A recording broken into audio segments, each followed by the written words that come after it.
Hello students.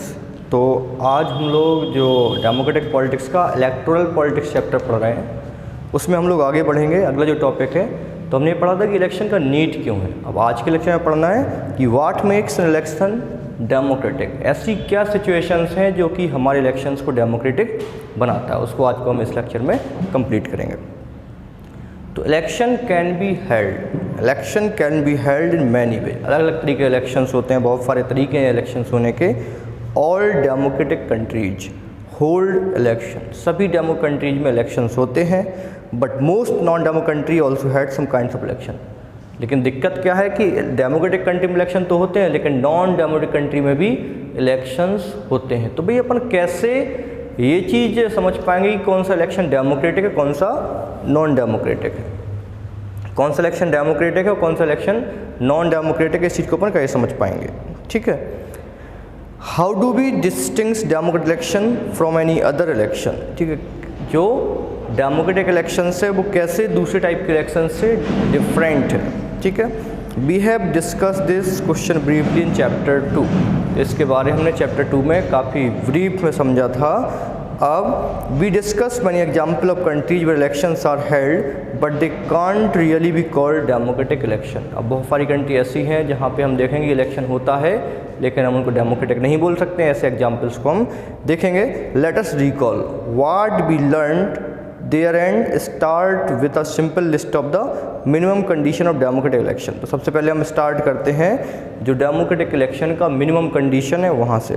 First, everyone should be able to choose, ठीक है। हर एक के पास डेमोक्रेटिक इलेक्शन का फर्स्ट कंडीशन है कि सबके पास चूज करने का राइट होना चाहिए।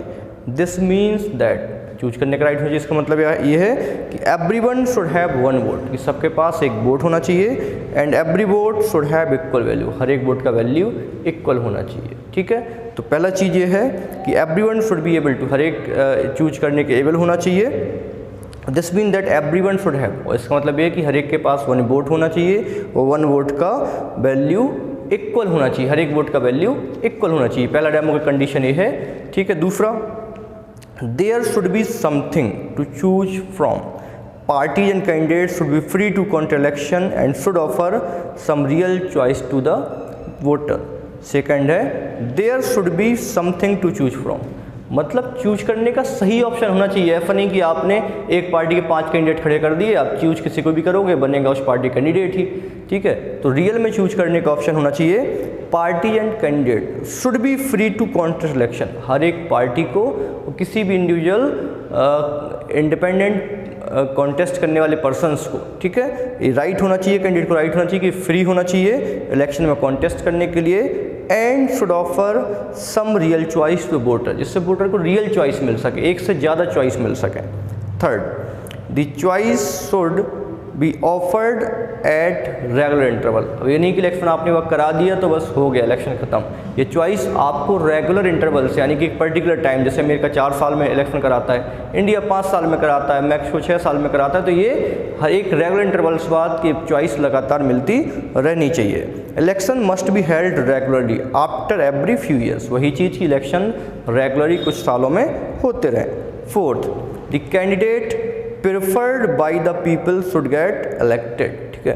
The candidate preferred by the people should get elected. Candidate क्या करे, candidate prefer by the people should get elected, वो कैंडिडेट प्रेफर किया जाए, शुड गेट, जो लोगों के द्वारा प्रेफर किया गया है वही इलेक्ट हो। ये नहीं कि जैसे पाकिस्तान में हुआ था कि इलेक्ट कोई और हो रहा है, सरकार कोई और चला रहा है, तो जो लोग प्रेफर करें वो इलेक्ट हो।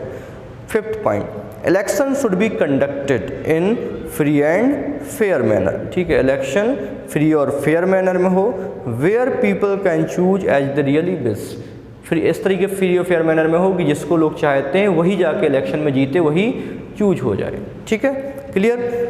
These might look like by simple and easy condition. तो ये जो 4-5 पॉइंट हमने 5 पॉइंट पढ़े, ये बहुत सिंपल और एकदम इजी कंडीशन लग रही हैं, but there are many country, लेकिन बहुत सारी कंट्रीज ऐसी हैं कि there are many countries where these are not fulfilled, जहाँ पे 5 कंडीशन भी फुलफिल नहीं हो रही हैं, ठीक है। In this chapter we will apply this condition to the elections held in our own country to see if we can call these democratic election. ठीक है, तो इस चैप्टर हम ये देखेंगे ये सब जो 5 कंडीशन दी हैं उन कंडीशंस को हम अपनी कंट्री में अप्लाई करेंगे। अगर ये 5 कंडीशन अप्लाई हो रही होंगी तो अपने इलेक्शन को क्या बोल पाएंगे, हमारे अपनी कंट्री के इलेक्शन को डेमोक्रेटिक इलेक्शन बोल पाएंगे। ठीक है, एक बार जो कंडीशन उसको हम फिर से रिव्यू कर सकते हैं कि पहला कंडीशन क्या था कि हर एक पर्सन को वोट हो और 1 वोट 1 वैल्यू हो। दूसरा, रियल चॉइस मिले, यानी कि हर एक कैंडिडेट इंडिपेंडेंटली या कैंडिडेट या पार्टी को इलेक्शन में पार्टिसिपेट करने का राइट हो। ठीक है, तीसरा पॉइंट हमने देखा था कि रेगुलर इंटरवल पे चॉइस मिलती रहे, फनी की इलेक्शन एक ही बार हो। चौथा हमने पॉइंट पढ़ा था कि कैंडिडेट जो इलेक्शन में जो प्रेफर किया गया वही पर्सन इलेक्ट हो। ठीक है, और पाँचवा पॉइंट हमने पढ़ा था कि जो सही पर्सन है, ठीक है, मतलब फ्री एंड फेयर मैनर में इलेक्शन हो और जिसको लोगों ने चूज किया वही जाके इलेक्शन जीते। ठीक है, ये 5 कंडीशन को हम देखेंगे अपने इंडिया में कितने हद तक ये अप्लाई होते हैं उसको हम समझेंगे। तो इसके बाद हम जानेंगे अगले लेक्चर में कि जो पॉलिटिकल कॉम्पिटिशन होता है, जो इलेक्शन होता है, क्या वो सही है क्या या नहीं है, इसको हम अगले लेक्चर में पढ़ेंगे। ठीक है, इस लेक्चर के रिगार्डिंग आपको कोई भी डाउट हो तो आप लोग डाउट पूछ सकते हैं by call, by message, by comment box. Okay, ठीक है, पढ़ते रहिएगा, ध्यान रखिएगा। Thank you so much.